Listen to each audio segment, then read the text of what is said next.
यहाँ पे जो युवा मतलब मानसिक संतुलन के लिए क्रिकेट खेलते हैं, फुटबॉल खेलते हैं या अन्य फिजिकल गेम खेलते हैं, लेकिन मैं वो ना करके, मुझे वो सारी चीज़ें ना करके, चीज़ों को पढ़ना, चीज़ों को जानना, मुद्दों पे बात करना, ये सारी चीज़ मैं किया आपको करता। कितने अवार्ड मिले हैं? अभी लेखन शैली में मुझे 2 अवार्ड मिल चुके हैं। एक नेशनल पेनमेस्टो अवार्ड, जो कि एक सुसाइड पे कविता, जैसे कि परीक्षा के दबाव में या फिर कंपटीशन, हवा मिट्टी जल अन्य तत्वों का परिवार, अन्य तत्वों का परिवार, क्या प्रकृति क्या होगा तुम्हारे ना होने पर, मिट जाएगी ये दुनिया पूरी, अगर तुम ही ना रहो तो क्या होगा दुनिया। देखेंगे वो कहेंगे कि ये तो 16-17 साल का लड़का है, इसका शादी नहीं हुआ है, तो ये सारा शादी विवाह के बारे में अनुभव कहाँ से? उम्र थिंकिंग को बयां नहीं करती, क्योंकि अगर उम्र थिंकिंग को बयां करती तो बहुत सारे पीछे भी राइटर रह चुके हैं, जैसे कि हमारे भीमराव अम्बेडकर रह गए हैं या फिर रामधारी सिंह दिनकर। पुस्तक मुझे काफ़ी प्रभावित की है, एनिहिलेशन ऑफ कास्ट, यानी बाबा साहेब डॉक्टर अम्बेडकर जो थे, उनकी पुस्तक है, जो कि जाति व्यवस्था पे बात करते हैं। जिस उम्र में बच्चे अभी ठीक से लिखना पढ़ना नहीं सीखते हैं, जिस उम्र में बच्चे सोशल मीडिया पर आकर, इंटरनेट पर आकर के रील स्क्रॉल करते हैं, स्टोरी लगाते हैं, स्टेटस लगाते हैं, उस उम्र में बिहार के लाल, लखीसराय के लाल ने वो कारनामा कर दिया है, वो इतिहास रच दिया है, जो इनके उम्र के और इनसे जो आने वाली जो पीढ़ियाँ है सबक लेगी।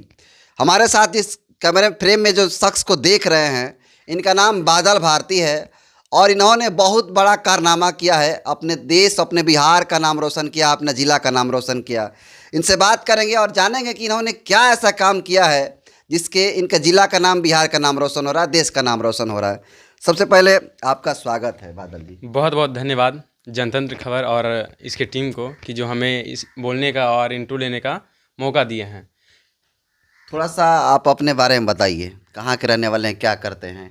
जी, मेरा नाम बादल भारती है और हम लखीसराय डिस्ट्रिक्ट बिहार के रहने वाले हैं और हम लेखन कार्य को लेके अभी थोड़ा सा सजग रूप से अच्छे से कार्य कर रहे हैं।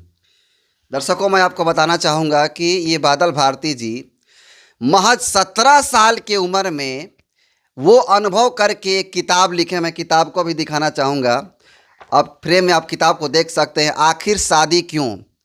17 साल का, सोचिए 17 साल का युवा जो है ये अनुभव कर लेता है कि आखिर शादी क्यों, और इसके बारे में बात करेंगे कि इस टॉपिक का रखने के पीछे उद्देश्य क्या है और इस किताब में क्या चीज़ें हैं। तो ये इस किताब के बारे में थोड़ा सा बताइए कि ये किताब में क्या दिखाने की कोशिश किए हैं आप?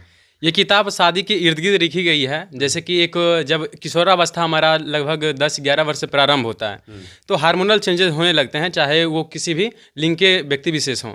तो चेंजेस होने के बाद आपके घर में भी बोलते हैं कि अगर कोई बड़े होते हैं तो कहते हैं कि हम तुम्हारा शादी बहुत जल्दी करवा देंगे, लेकिन कभी ये नहीं कोई युवा सोच पाता कि आखिर शादी करवाएंगे तो ये बोल रहे हैं, आखिर हम क्यों करें, इस पर मेरा क्या फ़ायदा या फिर मेरा क्या व्यक्ति विशेष कारण हो सकता है कि हम इस चीज़ को कारनामा या फिर इस चीज़ को पूरा करें।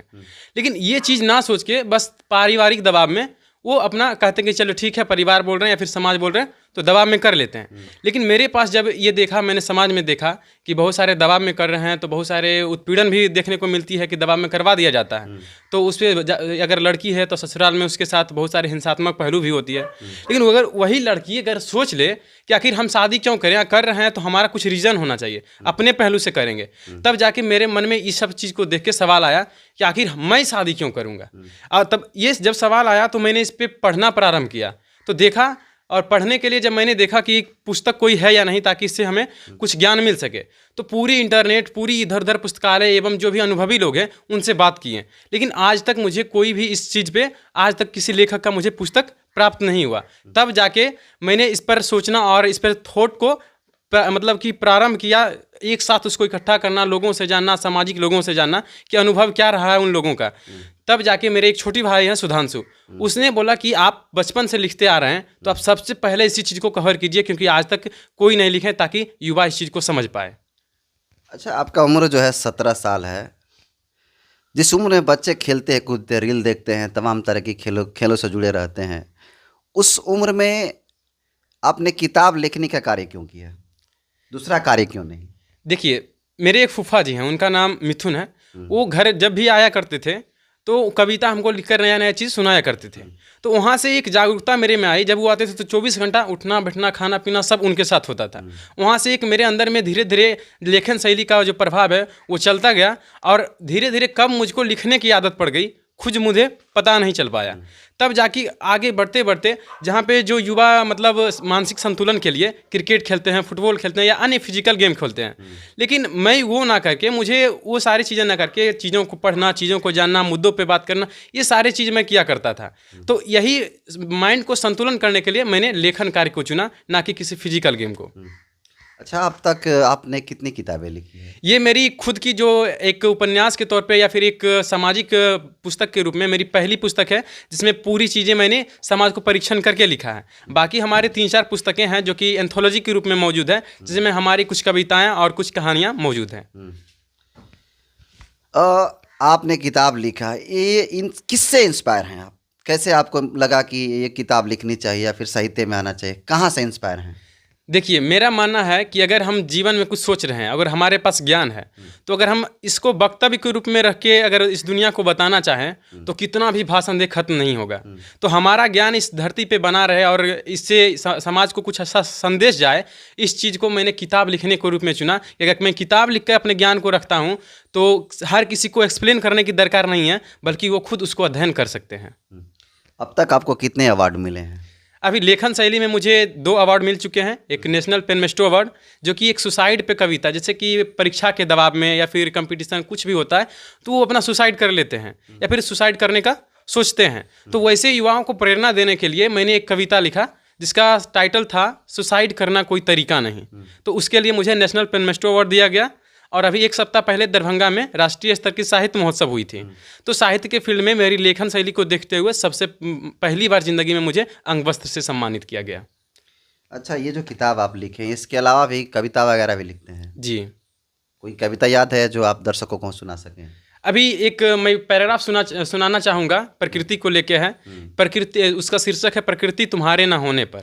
जैसे कि उसमें ये लिखा गया है कि ये मतलब हवा जल तत्व हवा मिट्टी जल अन्य तत्वों का परिवार, अन्य तत्वों का परिवार, क्या प्रकृति क्या होगा तुम्हारे ना होने पर, मिट जाएगी ये दुनिया पूरी, अगर तुम ही ना रहो तो क्या होगा दुनिया का। ये पैराग्राफ है हमारा शुरुआत का। और लास्ट में एक चिंतन करने के लिए युवाओं को लिखा है कि इतिहास को देखते हुए उसमें पॉइंट जोड़ा कि क्या होता अगर प्रकृति तुम ना होती, क्या होगा अगर प्रकृति तुम ना होती। मतलब कि अगर प्रकृति नहीं होती तो इतिहास में क्या हो जाता। और फिर भविष्य को भी देख रहे हैं हम कि अगर फिर से प्रकृति ना हो तो भविष्य में क्या घटनाएं हो सकती है।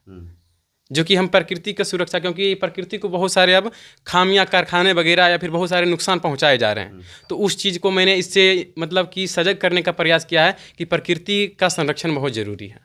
अच्छा, आखिर शादी क्यों, जो आपने टाइटल दिया हुआ, शीर्षक दिया हुआ किताब का नाम कवर पे, इस किताब का मेन निचोड़ क्या है, कम शब्दों में अगर कहना हो तो? कम शब्दों में कहना चाहें तो मेन ये है कि युवा अवस्था में बहुत सारे वैवाहिक पहलू होते हैं जो कि युवा अवस्था में मतलब कि डरते हैं विवाह के पहलुओं पे बात करने से, क्योंकि इस पर अगर हम बात करेंगे तो कहते हैं समाज में कि कैसा है, कौन सा बात कर रहा है। लेकिन जानना जरूरी, इसका वैज्ञानिक पहलू के अंतर्गत हार्मोनल चेंजेस आते हैं जो कि विपरीत लिंगों के प्रति आकर्षण बढ़ता है। लेकिन अगर इस चीज़ में अगर हम समाज में आज भी बात करते हैं तो ये हालांकि जानने की चीज़ें हैं, शिक्षा की चीज़ें हैं, लेकिन कहेगा कि ये अश्लील बातें हैं क्योंकि बोल दिया जाता है। तो उसी चीज़ को हम हटाने के लिए युवाओं को और युवा अवस्था में जो भी लोग हैं उसको बताना चाह रहे हैं इसके जरिए कि जो विवाह से संबंधित चीज़ें हैं, चाहे वो सामाजिक हो, चाहे वो मनोवैज्ञानिक हो या फिर वैज्ञानिक हो या फिर हार्मोनल चेंजेस हो, उस चीज़ को अच्छे से समझ पाए और शादी आप क्यों करिएगा और नहीं करना चाहते हैं तो क्यों नहीं कीजिएगा, उस सारी चीज़ों को वर्णन किया गया है। जो दर्शक देखेंगे वो कहेंगे कि ये तो 16-17 साल का लड़का है, इसका शादी नहीं हुआ है, तो ये सारा शादी विवाह के बारे में अनुभव कहाँ से लाए? देखिए, मेरा मानना पर्सनली है कि उम्र थिंकिंग को बयां नहीं करती, क्योंकि अगर उम्र थिंकिंग को बयां करती तो बहुत सारे पीछे भी राइटर रह चुके हैं, जैसे कि हमारे भीमराव अम्बेडकर रह गए या फिर रामधारी सिंह दिनकर रहे हैं, जिन्होंने भी अपने बचपन से ही कविता या फिर रचनाएं करते आए हैं। तो यानी अगर हम जितना अध्ययन करते हैं, जितना समाज को ऑब्जर्व करते हैं, जितना आसपास की चीज़ों को समझते हैं, उससे हमारी सोच डेवलप होती है, ना कि एक उम्र के आधार पर। तो इसका जब मेरा सवाल उत्पन्न हुआ तो इसमें मेरी अनुभव मानता हूँ नहीं है। तो इसके प्रति मैंने बहुत सारे आर्टिकल पढ़े, किताब में जो छिटपुट की चीज़ें थी उसको मैंने अध्ययन किया, और समाज में जितने भी अनुभवी लोग हैं, ज्ञाता लोग हैं, चाहे बड़े बड़े शिक्षक हों, बड़े बड़े रचनाकार रह चुके हों, उनके बारे में और समाज से बड़े बड़े अनुभवी लोगों से पहलुओं को जाना, समझा, तब जाके इसको मैंने पूरी तैयार की। अच्छा, साहित्य में है, साहित्य लेखन का कार्य कर रहे हैं, तो जो पहले से कवि लेखक रहे हैं उन सभी में जो है अगर एक आदमी को चुनने की बात किया जाए तो सबसे बेस्ट लेखक कौन या फिर कवि कौन आपके नज़र में? देखिए, रामधारी सिंह दिनकर जो कि राष्ट्रकवि भी माने जाते हैं, उनकी लेखन शैली मुझे काफ़ी अच्छी लगती है। और एक पुस्तक मुझे काफ़ी प्रभावित की है, एनिहिलेशन ऑफ कास्ट, यानी बाबा साहेब डॉक्टर अंबेडकर जो थे, उनकी पुस्तक है जो कि जाति व्यवस्था पे बात करते हैं। वो पुस्तक मुझे काफ़ी अच्छा लगता है, जिस वजह से मेरे 2 प्रिय लेखक कह सकते हैं कि हैं। आप मानते हैं कि जाति व्यवस्था है भारत में? बिल्कुल मानते हैं। भले ही समाज में कितना ही कह ले कि हम जाति को नहीं मानते हैं, लेकिन पीठ पीछे वही लोग जाति की बातें करते हैं। अच्छा, आप लेखन कार्य कर रहे हैं, कभी आपने जाति का दंश झेला है? कभी जाति का दंश, या फिर आपके साथ कोई जातिवाद किया है कभी किसी क्षेत्र में? जी, बहुत झेले हैं, और देखने को मिलती है बहुत सारे जगहों पे। प्रोग्राम में मैंने गया तो अगर जिनको जाति मालूम है तो उस हिसाब से भी हमको थोड़ा सा समझ सकते हैं, ऑकवर्ड वाली फीलिंग वो देखने को मिली। मैं पूरा इसमें डिटेल बात नहीं करूँगा, लेकिन साहित्य महोत्सव में जब मैं गया था दरभंगा में, वहाँ भी इस चीज़ को मुझे देखने को मिला था। अच्छा, अब लास्ट सवाल आपसे लेंगे कि आप जो किताब लिखे हैं, अगर मान लीजिए कोई दर्शक लेना चाहता हो, खरीदना चाहता हो, पढ़ना चाहता हो, तो कैसे मिलेगा उसको? देखिए, ये सभी जगह मौजूद है, जो भी ऑनलाइन शॉपिंग प्लेटफॉर्म है, चाहे गूगल प्ले स्टोर हो, अमेजोन हो, फ्लिपकार्ट हो, वहाँ पे मौजूद है। अगर आप आखिर शादी क्यों भी सर्च कीजिएगा तो लिस्ट में ऑटोमेटिक आपको दे देगा, क्योंकि 15 दिन में ही ये बुक ट्रेंडिंग करने लगा था। और बादल भारती बुक भी सर्च कीजिएगा तो आपको रिजल्ट मिल जाएगा। अंत में दर्शकों से क्या कहना चाहेंगे? दर्शकों से हम यही कहना चाहेंगे कि वैवाहिक पहलुओं से आप दूर ना होइए, और हार्मोनल चेंजेस या फिर जो भी वैज्ञानिक पहलू है वो जानने के लिए ये मत समझिए कि समाज में हम लोग को असली समझेंगे, वो चीज़ नहीं है। क्योंकि वो हमारे शरीर में जो भी अंग है उसे जानना बहुत आवश्यक है, वो नहीं जानिएगा। यही कारण है कि प्राइवेट पार्ट से संबंधित जो कैंसर होते हैं उस विषय में कोई बात नहीं कर पाते हैं, तो उसके लिए ये सारी चीज़ को जानना जरूरी है, जो कि इस पुस्तक में अच्छे से वर्णन की गई है। एक और सवाल लेंगे, आपने किताब लिखा आखिर शादी क्यों, तो क्या बादल भारती मानते हैं शादी करनी चाहिए या फिर नहीं करनी चाहिए? देखिए, ये व्यक्ति विशेष पर निर्भर करता है कि वो शादी करेंगे या नहीं। बहुत सारे लोग समाज के दबाव में कर लेते हैं, पर मैं अपना पर्सनली भी दूं तो मेरा ज़िंदगी का मकसद बहुत बड़ा है, जो कि समाज के लिए और इस पृथ्वी के लिए कुछ करना है। तो अगर ज़िंदगी का बड़ा मकसद हो तो इस पहलू से हम शादी नहीं करेंगे। लेकिन वहीं अगर एक आती है कि अगर एक उम्र के बाद आप अनुभव करेंगे कि जो बातें हम माँ बाप के पास कहते हैं, एक उम्र के बाद वो कहना बंद कर देते हैं, क्योंकि वो फीलिंग ऑकवर्ड वाली धीरे धीरे हम दूर होते जाते हैं, वो बात नहीं कर पाते हैं। तब जाके एक इंसान को ज़रूरत होती है एक ऐसे साथी की से हर बातें किया जा सकता है।